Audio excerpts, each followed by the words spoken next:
정의당 비례대표 후보들이 미래통합당의 위성정당인 미래한국당의 정당 등록을 보류해달라는 신청을 법원에 냈지만 받아들여지지 않았습니다. 앵커 브리핑입니다. 서울행정법원 행정6부는 류호정 씨 등 정의당 비례대표 후보 28명이 중앙선거관리위원회에 미래한국당 정당 등록 효력을 정지해달라며 낸 집행정지 신청을 오늘 각하했습니다. 각하는 소송이나 청구가 요건을 갖추지 못한 경우 주장 자체를 판단하지 않고 그냥 재판 절차를 끝내는 것을 말합니다. 앞서 정의당은 비례대표 선거용 위성정당인 미래한국당이 위헌적이라며 선관위에 처분을 취소해야 한다고 소송을 내고 집행정지도 함께 신청했습니다.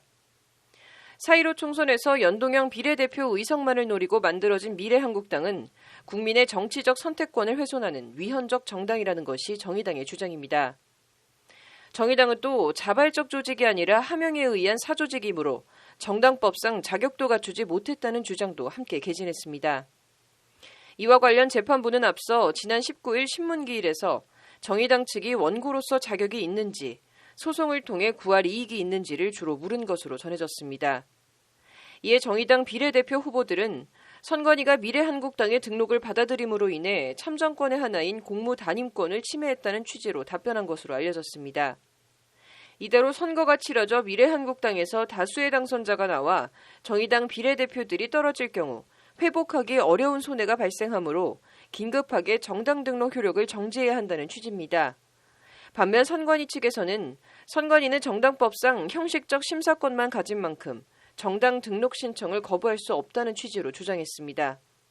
선관위는 또 정당 등록은 소송의 대상인 행정처분이 아니라는 취지로도 주장했습니다. 양측의 의견을 취합한 재판부는 선관위 손을 들어줘 각하 결정을 내렸습니다. 법원이 오늘 집행정지 신청 각하 결정을 내림에 따라 선관위가 미래한국당의 정당 등록 신청을 받아들인 처분의 효력은 본안 판결에서 취소되지 않는 한 그대로 유지됩니다. 향후 본안 소송이 남아있긴 하지만 집행정지 사건에서 재판부가 이미 각하 판단을 내린 만큼 결과가 뒤바뀌어 정의당이 승소할 가능성은 높지 않아 보입니다. 나아가 더불어민주당도 사실상 비례용 위성정당을 만든 마당에 미래통합당과 미래한국당만 갖고 뭐라 할 수도 없는 상황이 됐습니다. 박근혜 전 대통령의 내가 이러려고 라는 말이 생각납니다. 정의당 입장에선 내가 이러려고 패스트트랙 해줬나 하는 자조가 들 법도 합니다. 이럴 거면 뭐하러 연동형 비례제 패스트트랙 위에서 치고받고 싸우며 그 난리를 피운 건지 이해 불가합니다. 여야가 서로 네가 먼저 불륜을 했으니 나도 불륜을 한다. 그런데 나는 불륜이 아니고 로맨스다. 너만 불륜이다 라고 주장하는 건지 난해합니다. 앵커 브리핑이었습니다.